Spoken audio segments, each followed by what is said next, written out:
लागलेला आहे.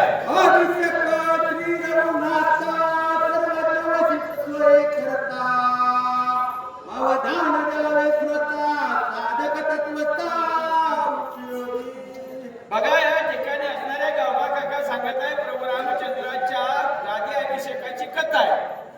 श्रोत्या लोकांनी या ठिकाणी लक्षपूर्वक ऐकावं आणि लक्षपूर्वक जर ऐकलं तर आपल्याला त्या ठिकाणी सावधपणे जर ऐकलं ध्यानात ठेवले गेलं म्हणजे आपल्याला उपयोगी पडेल ना किंवा आपल्याला या ठिकाणी कुठेतरी उपयोगी कथा येणार आहे. अशी गोड कथा आहे. सावधगिरीने ऐका असं गावा काका सांगू लागलेला आहे.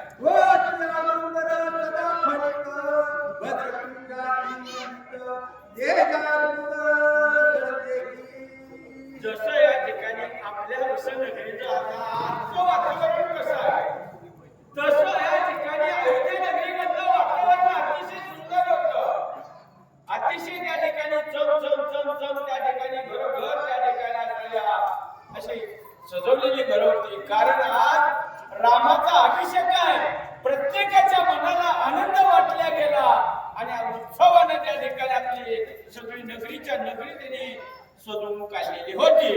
तुझे पीठ दैवित्यमान सूर्यमंडळा समान पूर्ण द्वादश कडकमंडित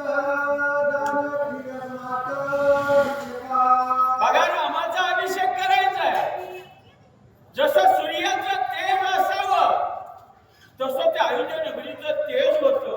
चम जिकडं बघाल तिकडं लख लख लख लख प्रकाश त्या ठिकाणी दिसत होता.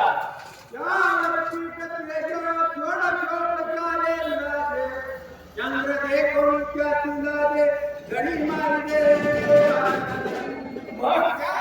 नगरीवरची ज्या असणाऱ्या ध्वज पताका ज्याच्या त्याच्या घरावर लावलेली होती की त्या ठिकाणी असणाऱ्या किती चमचम करत होते.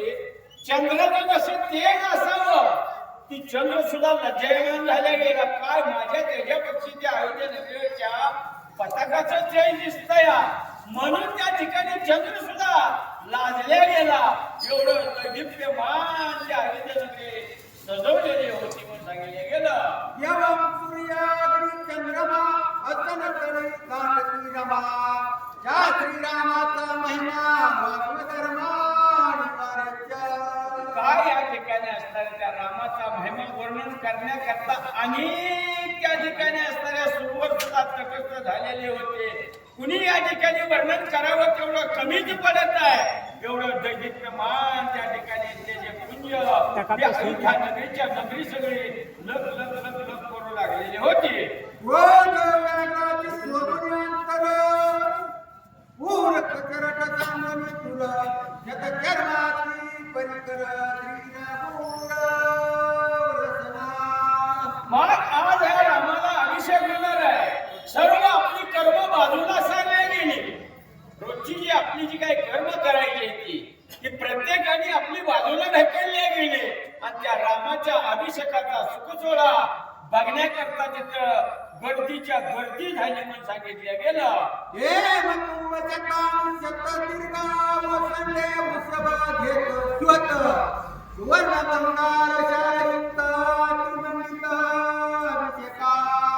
मग त्या रामाला अभिषेक करण्याकरता अनेक कुंड त्या ठिकाणी असणाऱ्या अतिशय सोन्याची होती. पाण्याने अनेक या ठिकाणी असणाऱ्या सुगंधानं भरलेली होती. कारण ह्या प्रभू रामचंद्राला आज गाद्याभिषेक होणार आहे आणि रामराज्य येणार आहे. हा प्रत्येक जीवाला त्या ठिकाणी वाटत होतं.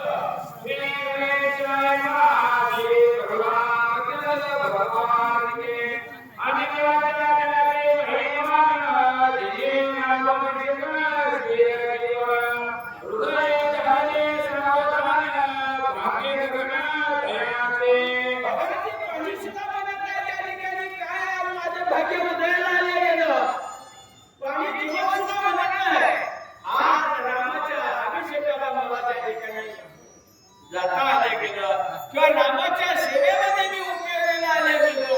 पाणी सुद्धा धन्य धन्य असं म्हणत आहे. वस्त्रे सुपरगड चांबरे आपल्याचा भावना करे करे वेणावया रघुवीरे आणि देव पवित्र पुरेसे. मग रामाची पूजा